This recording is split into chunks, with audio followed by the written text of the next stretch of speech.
अच्छा, तब तो बड़ा मजा आया होगा, मौसी ने आनंद लेते हुए कहा। नाना मौसी, मैंने कुछ नहीं कहा। गलतियां तो आखिर सबसे हो जाती है ना। आखिर कहती भी क्या। कुछ दिन पहले जो खत पिताजी को लिखा था वो भी मैंने सुखाने के लिए खिड़की पर रखा था।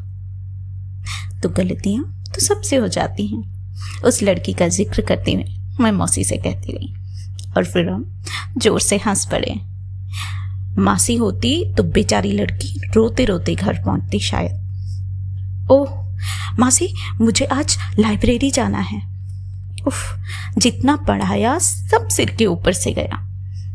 अपने कान की बालियां उतारते हुए मैंने मासी से कहा, साथ ही साथ अपने बोझिल लंबे बालों को समेटते हुए मासी से जाने का संकेत लिया।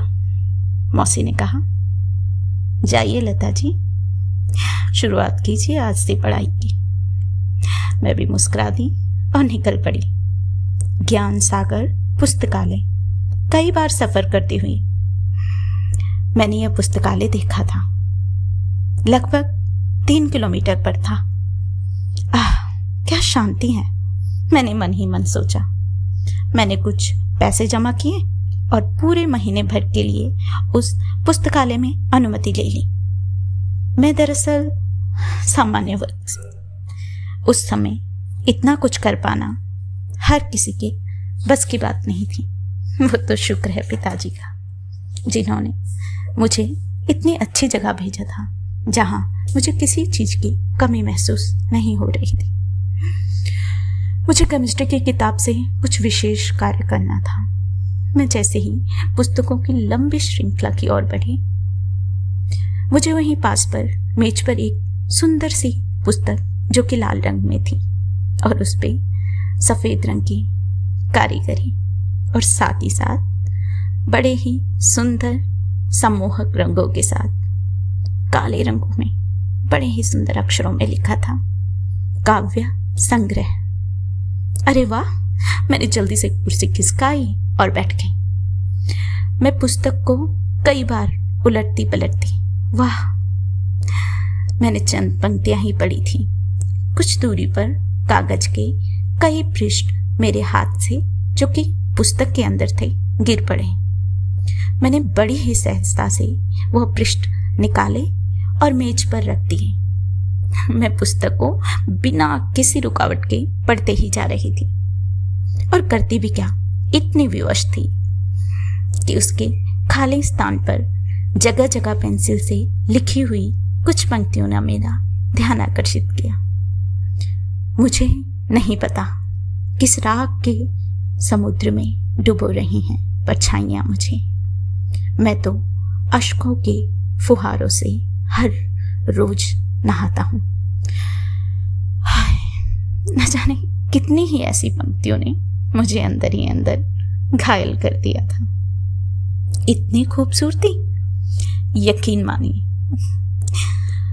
यकीनन ही बहुत खूबसूरत इंसान होगा। खूबसूरत ही नहीं, सुंदर। सुंदर से मेरा मतलब है, मेरी नजरों में व्यक्ति के विचार उसे ऐसी सुंदरता प्रदान करते हैं जो उसे अमर बना देते हैं। ओह, समय 6 बज चुके थे, लगभग 2 घंटे, और पास में पड़ी रसायन विज्ञान की पुस्तक मुझे लगातार घूरे जा रही थी। करती भी क्या, दिल की जगह पहली बार दिमाग की सुनी थी। दिल कह रहा था हिंदी ले लो और दिमाग विज्ञान वर्ग की ओर धकेल दे रहा था। अब डूबना तो निश्चित ही था ना।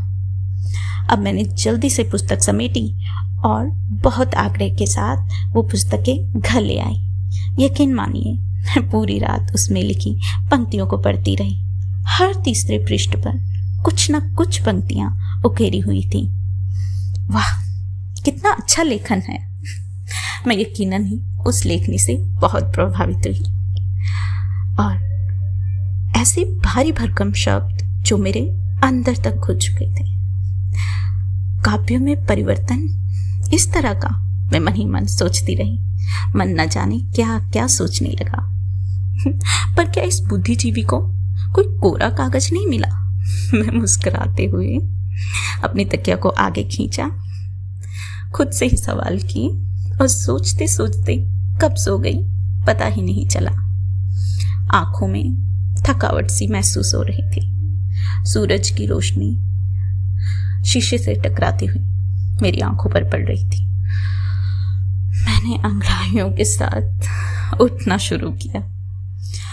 मासी ने जोर से दरवाजा खटखटाया। लता, ओ लता। मैं जल्दी से उठकर दरवाजे की ओर निकली और जैसे ही निकल रही थी एक चंचल बिल्ली मेरी खिड़की से उछल कूद करते हुए अंदर आ रही थी। अच्छा, नीवी। हाँ, ये सफेद रंग की सुंदर बिल्ली थी जिसका नाम मैंने रखा था नीवी। हाय, कितनी सुंदर और मुलायम थी।